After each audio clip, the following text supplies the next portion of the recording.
So hello fellow Earthlings. This is Earthling 6455463728. And mistranslations. It seems like such a small thing, right? But I think most of us don't realize how many translations we do during any given day. Or how many translations, we do or we're a part of or anything like that.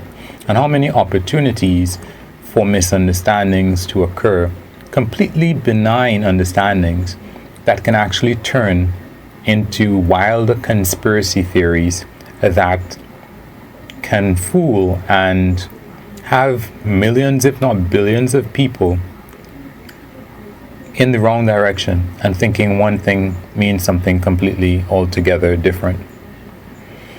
I remember there was a small paragraph or so, maybe it was in a psychology chapter that I was reading or something, and they were going over all of the different opportunities or ways that we have. So for example, we sense something from the environment, whether it is something that somebody else says, whether it's something that happens in nature, something within our own bodies, pain, whatever. And our neurons send those messages about that, whether it's touch, smell, whatever, into our brains, for our brains to interpret and to decide what it is that we actually believe we have just experienced. Now, I'm probably going to miss a couple steps for people who are much better at this than me. But at that particular point where our brains make an interpretation of what we are experiencing, this would be based on all of our past history. In a particular context, if somebody is smiling, we might think that that person is happy, that they're a good person. That same smile in a different context might give us the impression that the person is flippant, that they don't care about us, that they're not interested in what happens to us. And whatever interpretation it is that we come up with from the nerve impulses that reach our brains, interact with our past experiences for us to come up with a concept of what has happened. When we have a feeling, an emotion, a thought that we would like to express in particular words, and those words are going to be affected by the language that we speak. Some languages have a higher leaning towards a particular, maybe just emotions in general. Some might be a little bit more emotionless. Some might have a male leaning, a female leaning, whatever it might be. And in something that's very close or something that's identical in one language, in terms of another, even spoken by, an averaged number of people, might have a different feeling. It might have a different idea about what that particular thing means. And even, just based on the language, it's what kind of vocabulary we've been exposed to, what actual words we choose to use. Some of us might not have a very wide vocabulary, and we might just say, that thing, that stuff, and we don't know a better word of saying that, and we're hoping that the other person will be able to pick up on what we're talking about based on the context.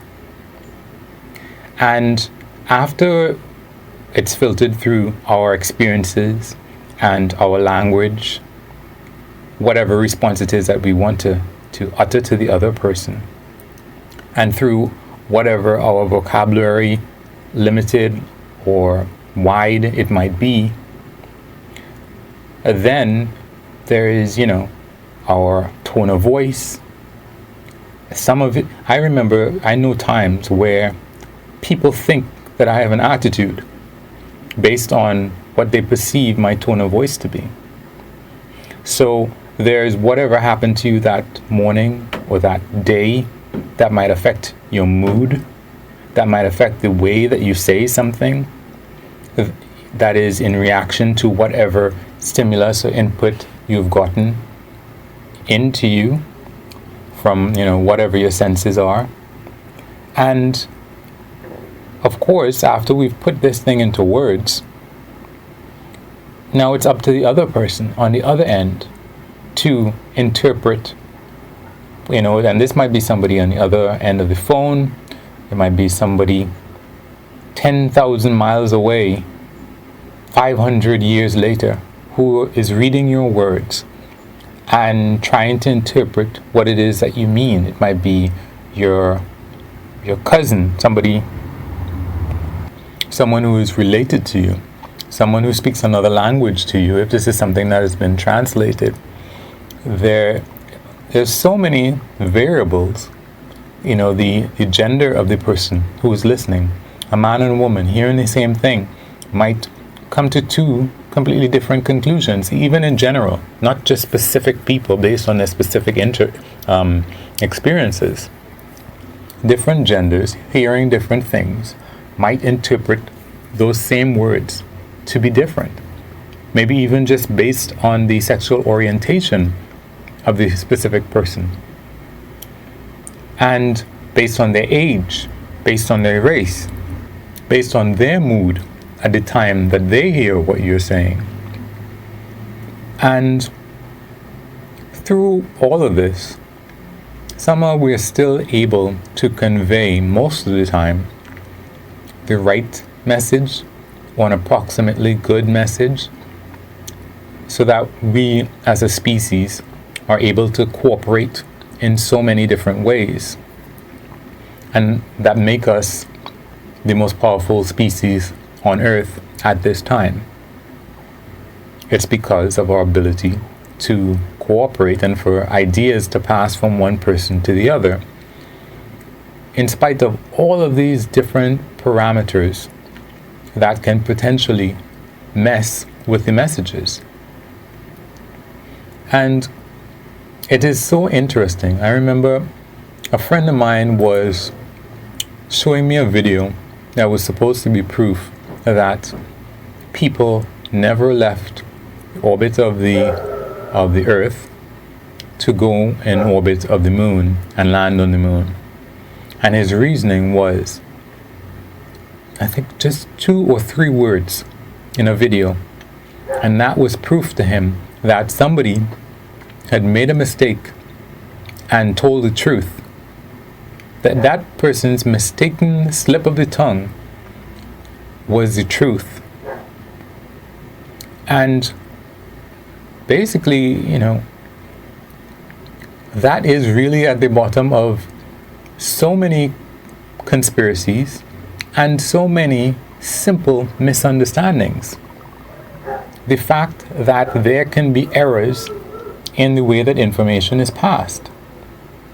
And beyond that, when the wrong message, when there's a mistranslation between people, it can be 2 well-meaning people, as we've seen hundreds of times in hundreds of movies and hundreds of episodes of dramas and comedies and whatever else. A simple slip of the tongue, one person thinks that the other person is talking about this, and somehow they can maintain a conversation where everything that they say means 2 different things.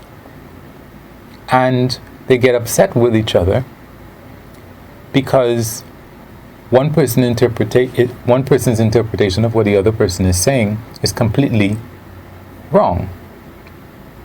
And yet we continue to believe that what we understand is exactly what the situation is. One of the things that I like to do is to, and I guess I'm trying to do it more often, is to repeat what the other person said. because I've had times where I would say something and I've asked, well, there's one time that has made me want to have this habit. There's one time where someone told something to me, and I guess there are a couple of times. One time where someone told something to me and they said, okay, tell me what I said. And when I repeated it to them, I condensed it. They said, really? That's what you got from what I said? And as far as I remember, I don't remember the details, I think that they didn't like how I put it. That's really what it came down to. There's another time where I told someone something and I said, so what did I say? And I felt like it wasn't that they misunderstood. It wasn't that I didn't like how they put it. It was like, to me, that they completely, I guess they took one part of what I said and they construed it to mean that I had something against women, that I was somehow misogynistic or something, which I thought was very odd. And they were, even with that same person, I recall I was talking to her and her brother, and I thought I was joking, but I don't think that they thought that I was joking. I think they thought that I was mocking them.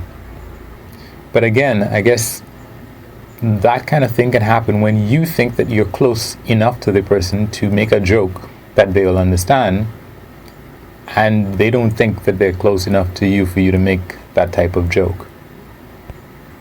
And then there is one other instance that I can remember for the purposes of this piece, where I said something to a third party who conveyed it to someone else. And I was in the presence of the other two people when the person I spoke to said the thing that I said to the other people. And I you know what? It was exactly what I said. She may have changed a couple of words, but I didn't like how it sounded.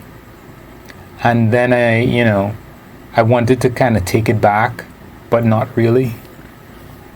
It was kind of like if you post something on Facebook and then the person who you posted it to, they talk to you and you're like, oh my God, I didn't think that you would actually answer me. I'm sorry. I was just being a little bit over the top maybe. But I still kind of mean what I said, but not in a bad way. And even these examples that I'm giving, they're not really completely in line with what I was talking about previously, as in mistranslations. These are just the way that I feel about what somebody accurately understood me to be saying. And yeah, I guess some of the others are about people not understanding or not getting the main points about what I was saying. But what I try to do now is to understand that whether it's me or somebody else, you kind of have to average out what people say and understand that just because you heard somebody say something once that sounded funny, that it's not funny, or that that's exactly what the person meant. You really have to have a history of the person to really understand another person. For example, at the beginning of Trump's campaign and his win the presidency, I gave him a lot of benefits of the doubt. There were a lot of times where he said stuff that I thought, okay, maybe that was a slip of the tongue. Really, when you get down to it, that really is true, and this and that and the other. But after I checked this and I checked that and I checked the other and I kept checking, and I realized that in some instances he was pretty much saying, yes, this isn't accurate what I said, but I don't want people to believe you when you say things about me. So I will call you fake news and they will not listen to you. And I realized, I was watching the debate sometime. Why am I watching these debates? I mean, under certain circumstances, yes, politicians will exaggerate or whatever. But he was literally giving the playbook. This is what I do. I bend and twist things exactly how I feel that they should sound. And they don't have to have any connection to reality whatsoever. I was like, why am I watching this debate? I could pretty much predict everything that this guy is going to say, and anything that he says that sounds like it might be credible is more than likely not. So why am I even spending any time listening? And then there are other times where, I can't think of an example as clear as Trump's, where someone might say something that's odd. I think I remember. It was that actress from Thelma and Louise. And she said that Trump might bring the revolution. And I thought that meant that she was in favor of some of the things that he had said. And I thought, oh my God. And she got a lot of heat for it. And then I thought to myself, okay, let me actually go and look at her saying this in a video. And it had nothing to do with what I had seen typed and interpreted in text. So there are so many ways for us to make mistakes.